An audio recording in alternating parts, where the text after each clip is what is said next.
মহিলা ও শিশু বিষয়ক মন্ত্রণালয়ের বর্তমান নাম কি? নারী ও শিশু মন্ত্রণালয়। মহিলা ও শিশু বিষয়ক মন্ত্রণালয়ের বর্তমান নাম নারী ও শিশু মন্ত্রণালয়। অর্থ মন্ত্রণালয়ের আওতাধীন বিভাগ কতটি? 6টি। অর্থ মন্ত্রণালয়ের আওতাধীন বিভাগ 6টি। অর্থ মন্ত্রণালয়ের নতুন বিভাগ কোনটি? সঠিক উত্তর ঘ, ক ও খ। অর্থ মন্ত্রণালয়ের নতুন বিভাগ রাজস্ব নীতি বিভাগ ও রাজস্ব ব্যবস্থাপনা বিভাগ।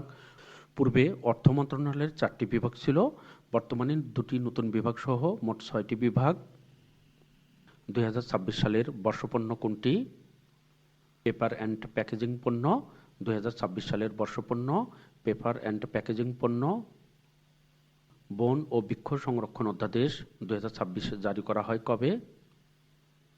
6 জানুয়ারি 2026। বন ও বৃক্ষ সংরক্ষণ অধ্যাদেশ 2026 জারি করা হয় 6 জানুয়ারি 2026 তারিখে। 12 জানুয়ারি 2026 গৃহায়ন ও গণপূর্ত মন্ত্রণালয়ের অধীনে কোন উন্নয়ন কর্তৃপক্ষ প্রতিষ্ঠা করা হয়? সবগুলো। 12 জানুয়ারি 2026 তারিখে গৃহায়ন ও গণপূর্ত মন্ত্রণালয়ের অধীনে বরিশাল উন্নয়ন কর্তৃপক্ষ, ময়মনসিংহ উন্নয়ন কর্তৃপক্ষ, রংপুর উন্নয়ন কর্তৃপক্ষ সবগুলো প্রতিষ্ঠা করা হয়। 28 ডিসেম্বর 2025 তারিখে বাংলাদেশের 26তম প্রধান বিচারপতি হিসাবে শপথ নেন কে? বিচারপতি জুবায়ের রহমান চৌধুরী। 28 ডিসেম্বর 2025 তারিখে বাংলাদেশের 26তম প্রধান বিচারপতি হিসাবে শপথ গ্রহণ করেন বিচারপতি জুবায়ের রহমান চৌধুরী। বর্তমানে দেশে নিবন্ধিত রাজনৈতিক দল কতটি? 60টি। বর্তমানে দেশে নিবন্ধিত রাজনৈতিক দল 60টি। সর্বশেষ নিবন্ধিত রাজনৈতিক দল কোনটি? বাংলাদেশ নেজামে ইসলাম পার্টি। সর্বশেষ নিবন্ধিত রাজনৈতিক দল বাংলাদেশ নেজামে ইসলাম পার্টি। বর্তমানে বাংলাদেশে অত্যাবশ্যকীয় ওষুধের সংখ্যা কতটি? 295টি।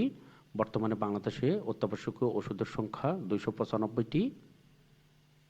বাংলাদেশের প্রথম নারী প্রধানমন্ত্রী বেগম খালেদা জিয়া কবে মারা যান? 30 ডিসেম্বর 2025। বাংলাদেশের প্রথম নারী প্রধানমন্ত্রী বেগম খালেদা জিয়া 30 ডিসেম্বর 2025 তারিখে মারা যান। মুসলিম বিশ্বের প্রথম নারী প্রধানমন্ত্রী পাকিস্তানের বেনজির ভুট্টো। মুসলিম বিশ্বের দ্বিতীয় নারী প্রধানমন্ত্রী বেগম খালেদা জিয়া। 3 চাকার ব্যাটারি চালিত আধুনিক ই-রিকশার নকশা করে কোন বিশ্ববিদ্যালয়? বাংলাদেশ প্রকৌশল ও প্রযুক্তি বিশ্ববিদ্যালয়। 3 চাকার ব্যাটারি চালিত আধুনিক ই-রিকশার নকশা করে বাংলাদেশ প্রকৌশল ও প্রযুক্তি বিশ্ববিদ্যালয়।